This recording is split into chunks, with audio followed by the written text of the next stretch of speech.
de Perú, de demostrar este profundo respeto para que nunca más, ojalá de aquí para adelante, sea motivo de burla cada proceso electoral, una suerte de carnaval, donde el gran elector es el dinero o las influencias.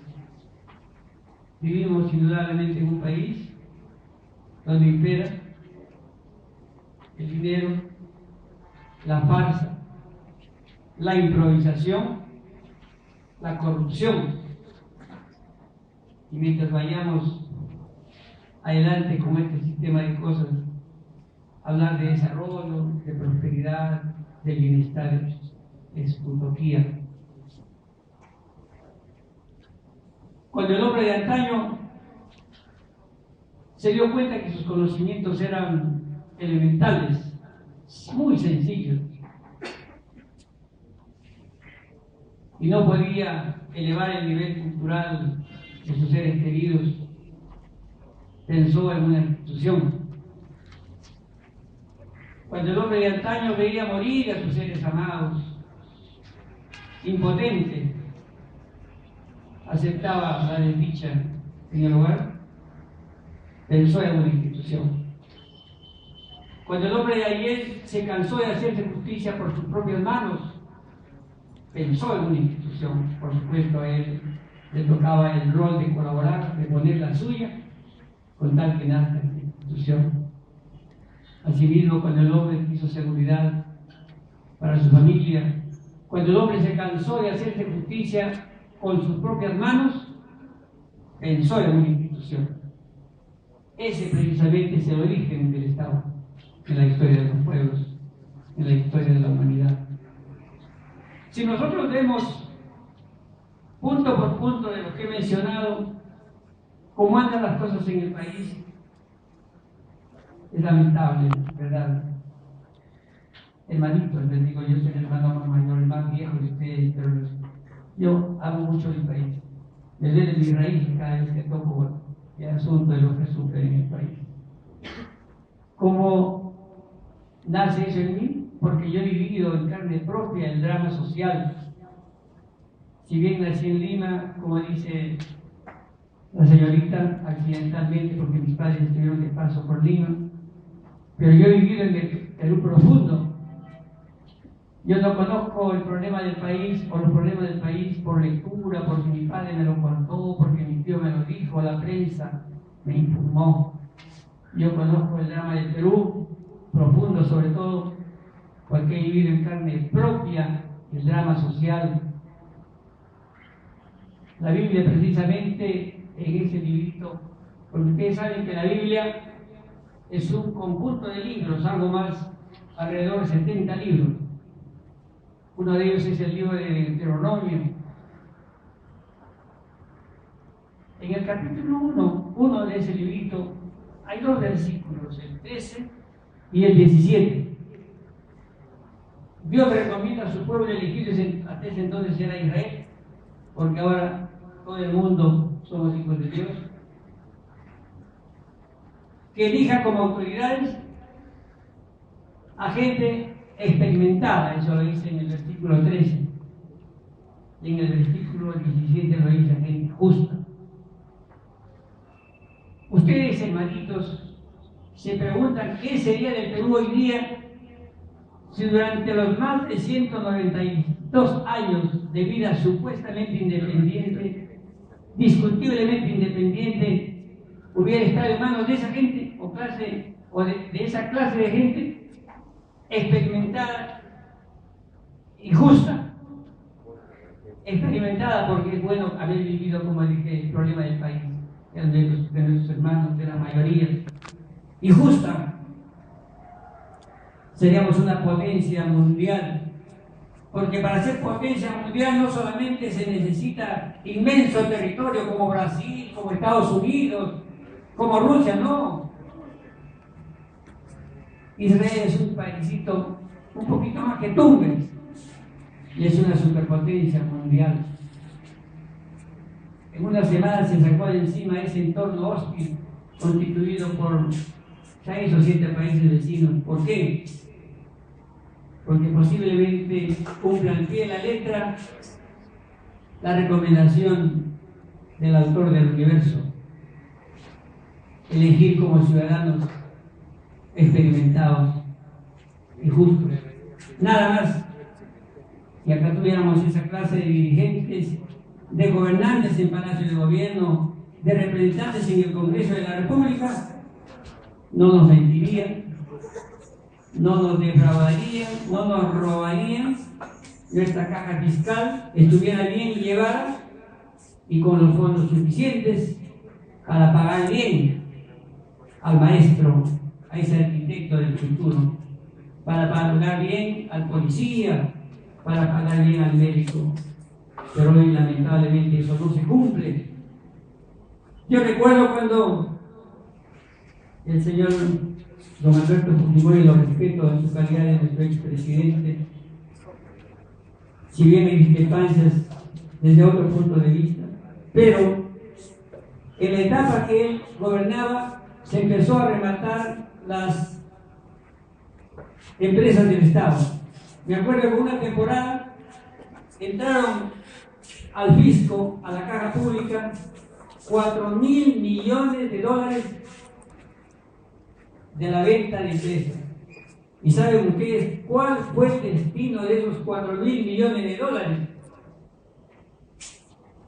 2.500 se dio a las AFPs. Miren, a esas empresas que también tienen capitales transnacionales, tremendas empresas, se las socorrió a las pobrecitas con 2.500. Perdón, con 2.000. 1.500 millones de dólares de la privatización se fueron para socorrer a los pobrecitos bancos. O sea, la cada parte 500 millones de dólares quedó para la obra pública, que quién sabe no se realizó. ¿Por qué? Porque todos sabemos que ese gobierno que hizo el señor aludido es conocido en la historia del Perú como el gobierno de la corrupción. Hace falta, pues, señores, que el Perú sea dirigido por gente honorable, por gente patriota, por gente servicial, por gente que tenga excelentes hojas de vida, que sea gobernado el Perú por la flor y nata en todo sentido de nuestra gente. Y solo así podremos salir adelante.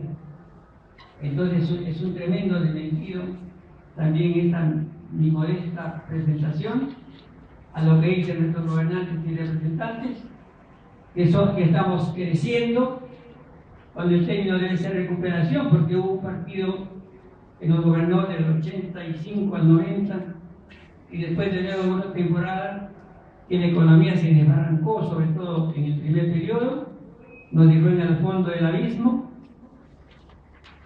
pero después, cuando nosotros nos recobramos algo, es un resurgir, pero no es crecimiento. Se dice que nuestro crecimiento en el Perú, que estamos creciendo demasiado, que crecemos incluso más que Japón.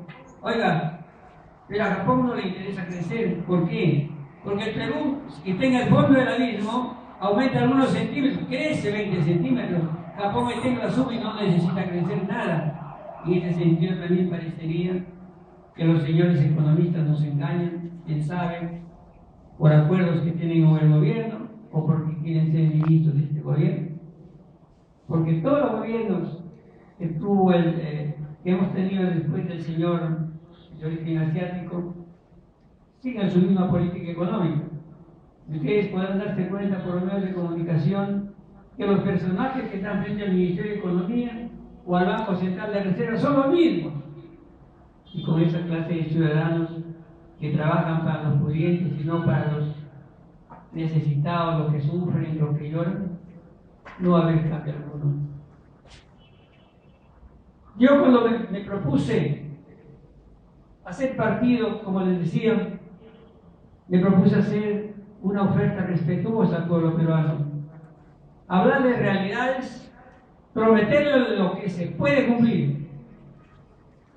Si bien no teníamos lo del pan, dinero para viajar a través del mundo en busca de aprender algo de las otras naciones, pero teníamos brillantes secretarios que iban a tocar las puertas de todas las naciones más poderosas de la tierra para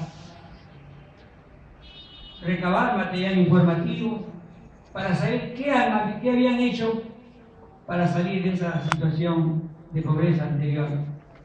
Y todos, la realidad que encontramos en todas las naciones desarrolladas del mundo, que hicieron para avanzar, el primer problema que resolvieron fue el educativo.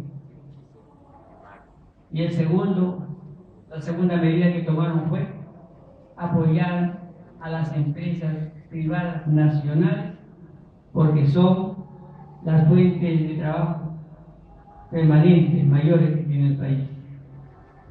No sé si ustedes recuerdan algunos cuando el gobierno del señor Fujimori precisamente vino acá el líder del Fondo Monetario Internacional, el señor Candesus, y nos dijo a los peruanos, estaban desde el presidente, los ministros, congresistas, también la prensa, y eso lo publicaron. Candesus nos dijo que mal hacen los países pobres en confiarse en el capital extranjero. Deben atizar su propio capitalismo, deben apoyar a sus propias empresas para tener nuestras propias fuentes de ingresos. Porque ustedes saben que hoy día el gobierno que se instala en Palacio, ya seguramente al mes, ya el Congreso está autorizando la salida del presidente de la República al extranjero en procura de entregar las cosas de qué, de préstamos, jóvenes, sobre todo los que están presentes. Les digo de que las deudas se esclavizan. Y ese somos libres que cantamos en nuestro himno nacional, de repente es utopía, es ilusión que somos libres. Las deudas nos uncen al yugo de quien nos presta. Las deudas se esclavizan. Entonces, que salgan a pedir prestado, nos están colgando. Qué bueno sería que las obras que realicemos en el país sean con lo que tenemos en los ahorritos de nuestra cajita. Pero aquí no inculcamos en los niños, por ejemplo, el hábito del ahorro. ¿Qué diferencia con lo que se hace con el niño norteamericano? Miren, qué contraste. Un pueblo retrasado como nuestro Perú, a pesar de su riqueza material, de los retrasados, subdesarrollados, aquí hasta se prohíbe el trabajo de los menores de edad. En Estados Unidos se propicia que el niño desde joven trabaje, limpie carros, cultive jardines, además eso le significa notas. Acá no, pues, acá el Congreso se preocupa demasiado de los niños. No quiere que los niños trabajen. Por supuesto que se debe reglamentar porque siempre es eso, pero el niño debe familiarizarse desde corta edad en países pobres como el nuestro, por ejemplo, si queremos avanzar con el trabajo. En Estados Unidos se propicia, y otras naciones poderosas de la tierra, el ahorro. El norteamericano desde que está tierno sueña con ser empresario alguna vez. ¿Qué diferencia con lo que pasa con el niño, con el joven peruano? Cada elección es una oportunidad de encontrar trabajo. No se sabe a qué precio, pero trabajo al fin. El Estado es empleador. ¿Cómo sería si el Estado emplearía a todos los peruanos? ¿De dónde van a salir tantos sueldos? Entonces, miren ustedes, en las naciones realmente desarrolladas y prósperas, cada ser humano sueña con ser empresario y no espera las elecciones con la ansiedad que tenemos aquí en Perú. El voto aquí es voluntario, quien quiere vota, el que no quiere no vota. Aquí o se obliga a la gente de repente para no ser ridículo que poca gente va a ir, o de repente también el Estado tiene que incrementar sus fondos con la multa que clavan pues a quienes no podemos votar. El voto debe ser voluntario. Se nos lleva para justificar, al parecer, los triunfos pírricos que se logran en las elecciones. Yo he sufrido también en carne propia, y lo digo no con vergüenza, lo digo con orgullo, porque si bien hay victorias pírricas, vergonzosas, inmerecidas, también hay derrotas honrosas, derrotas dignas. Aquí en el Perú, miren ustedes, cuando fue presidente el dictador Morales Bermúdez, el general Morales Bermúdez, se exigían a los partidos políticos para inscribirse solamente 40.000 votos, el dictador Morales Bermúdez, el enemigo entonces de la democracia Morales Bermúdez, solamente exigía 40.000 firmas para que puedan inscribirse un partido político. El demócrata, en paz descanse, el arquitecto Melone, lo subió a 120.000 firmas para que un partido pueda inscribirse. Últimamente nos están viendo los ultrademocráticos, yo diría que tanto hablan de un Perú es una democracia que avanza, que aquí se respeta a la ciudadanía. Casi 500.000 firmas válidas hoy deben tener los partidos pobres como el PAN para que puedan competir, de lo contrario no tienen derecho. Claro que van a tener derecho, porque las eminencias que hay en los partidos políticos tradicionales han hecho del Perú acaso una potencia, han hecho del Perú un partido subdesarrollado, un pueblo pobre, más de la mitad de la población peruana es pobre y el 25% de la población peruana. La cuarta parte de la población peruana es extremadamente pobre, quiere decir, de 4 peruanos a 1 no le llega el pan nuestro de cada día. Esa es la gran obra que nos enseñan los partidos tradicionales, ¿no? Y por eso no quieren ver que los nuevos partidos surjan. Yo por eso hago un llamado sobre todo a los jóvenes que reaccionen, que ellos, si aspiran a ser realmente libres, en primer lugar estudien, y si no pueden estudiar porque sus padres no tienen dinero, como ocurre ahora, no van a clase, eso hay que reclamar. Tenemos que no solamente pensar en el PAN, en partidos nuevos, donde ustedes sean los líderes, para que los partidos ya tradicionales no sigan perjudicando al país. Esos partidos tradicionales han demostrado que tiene gente que no les interesa la suerte de los que sufren, y si quieren nuevamente el voto, sobre todo de los jóvenes, deben cambiar de posición o deben cambiar de candidatos, porque no hay que olvidar que el zorro puede perder el pelo pero no la maña, y no merecemos tener el Palacio de Gobierno ni el Congreso de la República gente que nos defraude, sino que debemos tener allí a gente que sea no solamente declarar un favor en un proceso electoral, sino gente que nos garantice que ha de ser su permanente, su seguro servidor de la población. Nosotros, así como planteamos, nos propusimos presentar una alternativa seria, respetuosa al país. Entonces, al pensar en la base doctrinaria, en el fundamento doctrinario del partido, cogimos con mucha esperanza la educación, con la certeza que este servidor había constatado en su propia persona la maravilla que fue la educación en manos del hombre. La maravilla hoy, con tanta modernidad, es que solo la educación libera al hombre.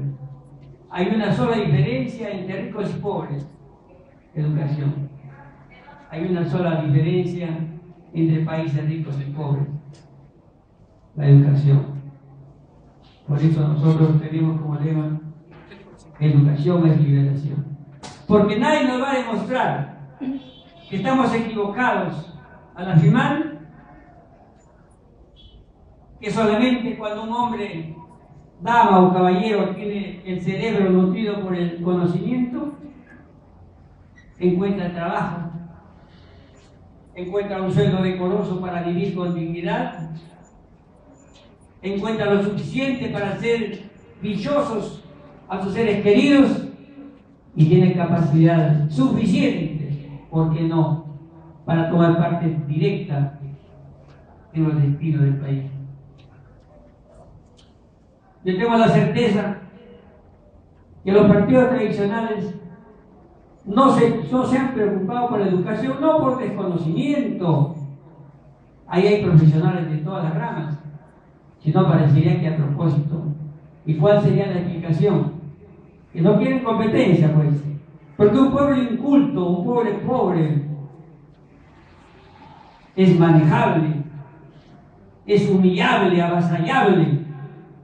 Es un pueblo incapaz de hacer competencia a esas eminencias que han sembrado el país de tanta pobreza. Por eso, jóvenes, por eso, hermanos, creo que llega el momento de lanzar al país una propuesta seria. Nosotros por eso la abordamos como nuestra mejor bandera, que nos honra.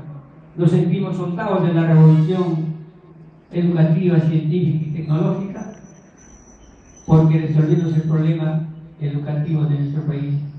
Sí, podemos por fin, como nunca, tener un país grande, próspero, respetable, que en el consenso internacional no sea un pobre, débil y triste convidado de piedra, sino una nación con poder de decisión.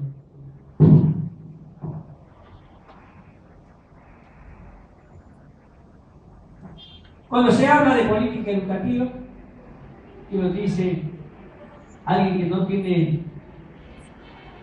la dicha de ser un docente, pero sí soy un fruto de la educación. Me siento, por supuesto, muy honrado cuando tengo en mi entorno a educadores distinguidos. Cuando se habla de la educación, hay que tomar en cuenta tres factores: el alumno, el maestro y la infraestructura, nuestros locales. Hasta hoy día, cuando se habla de educación, posiblemente ustedes recordarán que se habla de reparación de locales y que sale un poco para el maestro, darle una miseria más, o aumentar un poquito más, pero casi por ahí queda la cosa. Ahí particularmente me duele el alma cuando yo que amo mi país y quiero lo mejor para el Perú, a mi maestro, al arquitecto del desarrollo, a los que llevan sobre sus hombros el peso de la gran responsabilidad de hacer una patria grande, se le paga sueldos tan irrisorios. Mientras en Japón un profesor gana algo en soles, si los yenes lo cambiamos a soles sería más o menos 24.000 soles, ustedes saben cuánto ganan nuestros maestros. Y eso es por demás injusto. Y todavía se les exige que rindan más. Yo creo que llegó el momento de que una forma de honrar también al maestro es que el Estado se comprometa a nivelarlos científicamente por su cuenta. Porque no es justo que un maestro que gana poco tenga él mismo que hacer el esfuerzo de querer seguir cursos de posgrado por su cuenta. Yo creo que llegó el momento también de, imitando la experiencia de otras naciones, yo particularmente admiro mucho la experiencia sueca, de que en cada distrito del Perú se creen villas magisteriales, donde para empezar el Estado les puede señalar a cada maestro un lote de terreno para que vayan ya edificando su vivienda. Creo que ha llegado también el momento que en el Perú el maestro sea el único profesional que puede ser empresa particular en el sector de educación, que ya no existe el ingeniero, el médico, el abogado que tiene problemas de ingresos y haga su colegio. Yo creo que al profesor le cabe ese honor, esa oportunidad, porque se la merece, porque es un especialista en la educación. Pero también creo que también he llegado en el Perú al maestro, respetuosamente le pidamos y por qué no exigirles algo importante, que en el aula nunca se haga política, porque creo que el alumno al aula debe ir a aprender de esos cursos que le hagan mañana o tarde, más técnicos competentes, más profesionales competentes. Es lógico que cada maestro de escuela, por ser un ciudadano, tenga sus ideologías políticas, pero creo que más hacen estos maestros cuando hacen política en los centros de enseñanza. Miren ustedes, incluso ahora está muy en moda la autonomía universitaria. El PAN discrepa con esa autonomía. ¿Por qué? Pensando en una familia, los hijos pueden ser autónomos cuando tengan sus propios ingresos, tengan sus propias fuentes de vida, pueden ser libres, porque la autonomía es libertad. Pero no podemos dar autonomía a los centros estatales, por ejemplo las universidades, cuando esas universidades viven de fondo del Estado. Quizá en las universidades particulares puede haber autonomía porque tienen su propia forma de vida, pero yo particularmente en el PAN discutimos esa autonomía. Los alumnos, por supuesto, pueden tomar parte en el aspecto económico, administrativo del centro, en este caso de una universidad, pero creo que es muy discutible que tomen parte directa en el aspecto económico, académico. En cuanto a los niños, por ejemplo, ¿qué queremos hacer? Les dije que a mí me encanta la experiencia sueca y ese modelo lo tenemos en el PAN. Después de leer, a nosotros nos llegó a la oficina un libro intitulado Las escuelas en Europa Occidental. Oh maravilla, por ejemplo, lo que ocurre en Suecia. Al alumno en Suecia, aparte del maestro que lo tiene gratuitamente, al alumno se le da su desayuno, se le da su almuerzo. Las jornadas de asistencia son de 8 de la mañana a 4 de la tarde. Miren qué largas las jornadas. Tienen su atención sanitaria permanente. Tienen 2 departamentos muy importantes en el avance, en el rendimiento escolar. Hasta hace poco, en algunos locales, o casi en todos los colegios fiscales, había un departamento de psicología, un departamento de servicio social que casi habían desaparecido. Me contaba un paciente que en Japón, por ejemplo, si 40 alumnos entran a un aula, esos 40 alumnos pasan de año. Increíble. Se puede pensar entonces que hay favoritismo, pero no es así. Hay alumnos que comienzan atrasándose, entonces son enviados al departamento psicológico para que descarten algún problema. Y se encuentran problemas que cuando se resuelven los alumnos, mejoran su rendimiento. Hay alumnos que les envían al departamento de servicio social, porque ellos dicen, Japón toma los 40 son Japón. No puede ser que pasan 20 y se quedan 20. Los 40 deben pasar. Se preocupan por todos. También les quiero contar a ustedes, por ejemplo, una experiencia que vi en una película norteamericana para demostrarles la importancia que dan allá a la educación y qué dejadez la que exhiben nuestros gobernantes en el Perú. Una señorita del departamento de allá en Estados Unidos no hay ministerios, departamentos de educación.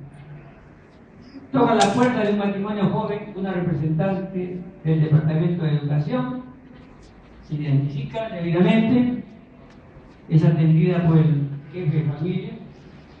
Entonces le dice de que hay una denuncia de que hay una niña de 7 años que no va al colegio, porque lo han denunciado a los vecinos. Entonces el señor se sonrió, señorita le dice, tenemos 2 hijos, y los 2 van a clase. Insistió la dama. Entonces le dije, señorita, lo que pasa es que nosotros tenemos acá una niña computadora que en el patio juega con nuestros hijos. Mire, cómo el gobierno norteamericano se preocupa por la educación de nuestros hijos. Esa experiencia jamás se vive en el Perú, porque si el padre de familia no tiene dinero, lamentablemente nuestra criatura no va a la escuela, así de fácil, así de simple. Y a pesar de eso, se dice que avanzamos. Estamos avanzando, sí.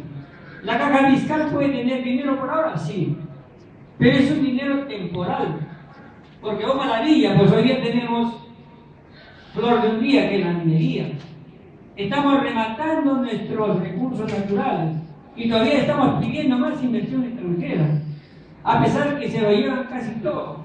No sé si ustedes saben que del oro peruano, por ejemplo, algo así como el 3% queda para el Estado peruano. qué hermoso sería, y así como nos enseña el campesino, cuando un extraño cultiva nuestra tierra, la ganancia va pues al 50% para que le explota y el 50% se lo lleva el dueño. Pero no, miren ustedes, a pesar que es poco el porcentaje que se deja hoy día al Perú por los minerales, por el oro, por ejemplo, es bastante por ahora. Pero hay que preguntarnos qué será de nuestro país cuando se acabe nuestro oro, cuando se acaben nuestros recursos naturales, no son renovables. O sea que hasta aquí el hombre peruano está viviendo de lo que Dios puso en las entrañas de nuestro territorio, pero no está viviendo de lo que el hombre crea, porque no se educa al joven, no se da al joven la capacidad de producir, y eso se llama educación. Japón es una potencia mundial, por supuesto, Singapur es una potencia mundial, pero ustedes creen que ellos son, o esos son países grandes exportadores de minerales. No, pues son países que se han hecho ricos, se han hecho prósperos, se han hecho grandes porque califican la mano de obra de sus jóvenes, le dan su oficio, le dan su profesión a su gente, le dan capacidad creadora. Ellos se dedican a la industria, se dedican al comercio. Y miren, yo sí reitero mi soberbia preocupación porque qué será de nuestro país si seguimos con esta clase de gobernantes que por negligencia, de repente por incompetencia, por irresponsabilidad o egoísmo, se sigue pues permitiendo la depredación, el derroche de nuestros recursos naturales, si es que hasta ese entonces no tenemos leyes que obliguen al Estado a que cumpla su posición original, como le dije al principio. El Estado nació en primer lugar para atender la educación.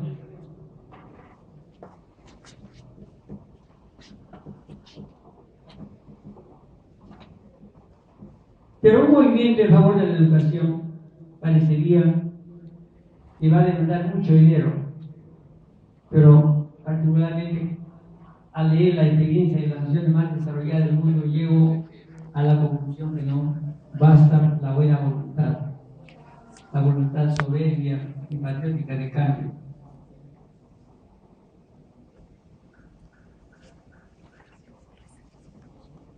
Nosotros, por ejemplo, decimos que de dónde podríamos sacar, a ver qué les parece a ustedes, de dónde podemos sacar recursos para que el Estado asuma la educación de todos los niños pobres del Perú.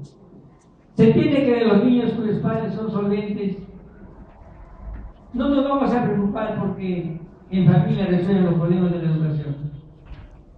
El problema son los estudiantes pobres. Nosotros creemos que la primera fuente de dinero para llevar a cabo en el país una revolución educativa, científica y tecnológica vendrá pues del presupuesto general de la República.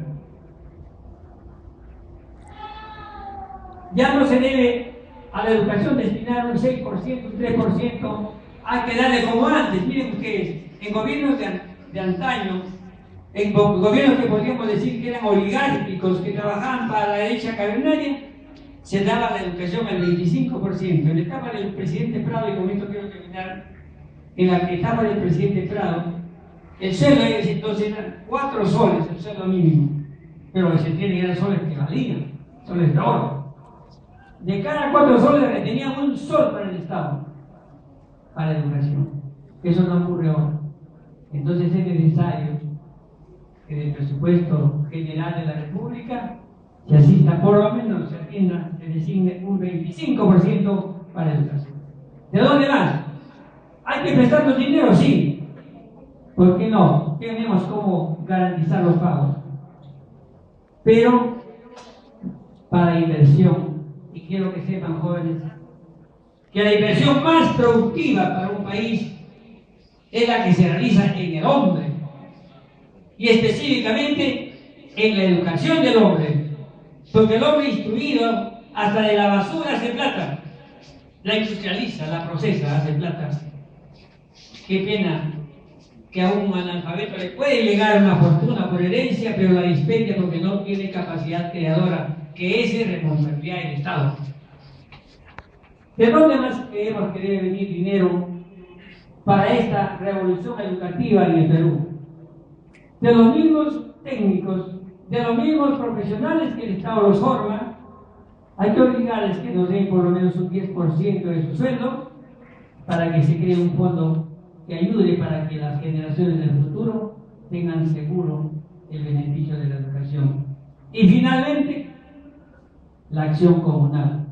Este servidor tiene la certeza, amigos, que el día que le hagamos entender a todos los hermanitos del Perú, por todos los medios de comunicación posibles, que estamos por fin a puertas de tener a un país desarrollado, grande, respetable, y que sobre todo tengamos a un pueblo feliz de esta generación y las futuras, la ciudadanía no nos va a negar por lo menos la energía de sus músculos, desde su concurso para nosotros poder hacer escuelas, colegios, universidades en toda la República.